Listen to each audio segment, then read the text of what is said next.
What's up, everybody? Welcome to your daily digest for Wednesday, May 21st, 2025, where I bring you fact-based, non-sensational, objective information about what's going on in the broader blockchain and cryptocurrency space.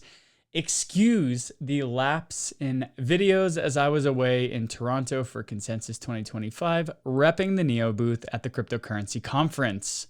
Let's kick this week off. In crypto news, Hong Kong has passed a stablecoin bill, which is set to open licensing by year end. These guys were talking about this in October 23 when I was in Hong Kong for the first time, when they wanted to tokenize US debt instruments and onboard the stablecoins into the regional area and companies that could use the stablecoins. In a May 21st post on X, the Legislative Council said that it is expected that by the end of this year, major institutions will be able to apply to the Hong Kong Monetary Authority to become licensed stablecoin issuers. Moving on in stablecoin news, the Genius Act recently made it past cloture in the Senate, which allows senators to vote on whether they want to approve the Genius Stablecoin Act and or not. And it passed in a 66-32 procedural vote on May 20th and is now heading to debate on the Senate floor.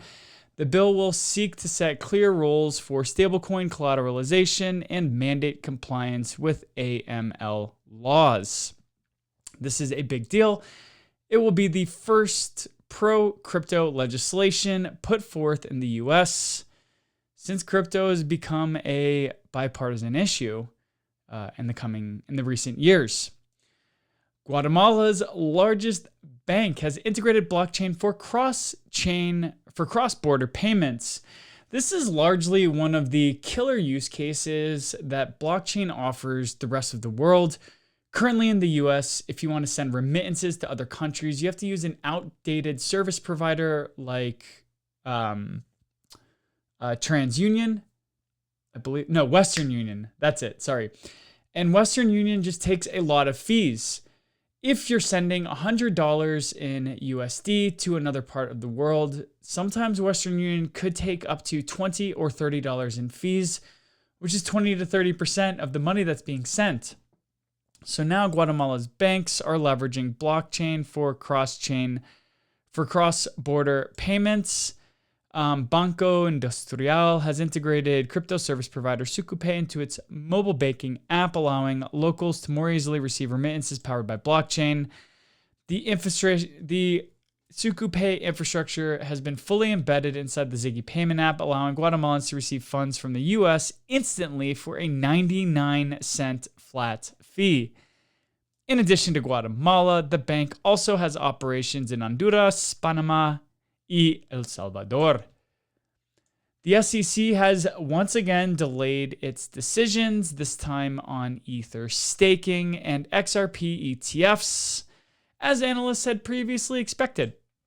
The SEC said on May 20th that it needed to extend its decision on Bitwise's application for the ETF ETH staking by 45 days to consider the proposed rule change and issues raised therein. The issue was required to decide or punt its decision by May 22nd.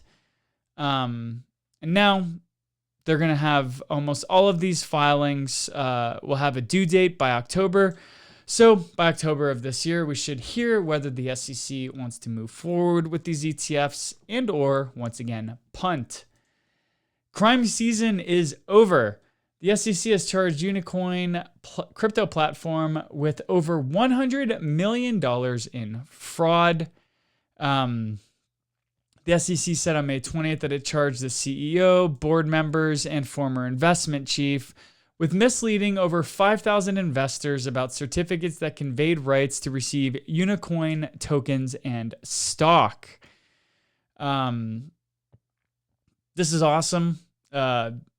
We're finally seeing that the SEC is going after real criminals and not sending Wells notices to good actors like Coinbase, Kraken, and others who are trying to abide by whatever gray, murky waters the SEC has given in terms of regulatory guidance. Lastly, in SEC news, Paul Atkins, the SEC chair, recently went in front of Congress for one of his first times since becoming the SEC chair and basically said that the SEC will be having something in the next few months with proposed steps forward, which he referred to the Crypto Task Force's first report. So we could start seeing in as little as a few months the first set of clear regulatory guidelines that have been put forth by the Crypto Task Force. And lastly, New York City Mayor Eric Adams has launched a crypto advisory council on the heels of him stating that he wants New York to become the crypto capital of the globe.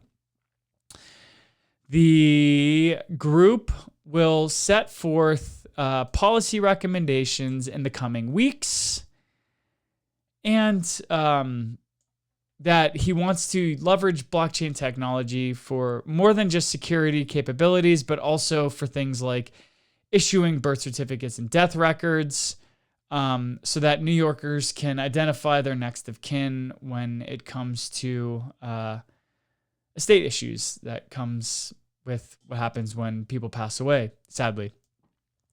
In addition to Mayor Adams talking about New York wanting to become the crypto capital of the world, New York state lawmakers also introduced several bills earlier this year to regulate crypto. And additionally, a bill to allow the state's financial law to allow New York state agencies to accept crypto as a payment. We've been able to pay taxes using cryptocurrencies here in Colorado for the past couple of years, and less than 100 people have actually paid their taxes with crypto in the past 2 years, but that's neither here nor there. Anything that's a positive step in the right direction of leveraging this technology so that people can use it to make payments is a step in the right direction.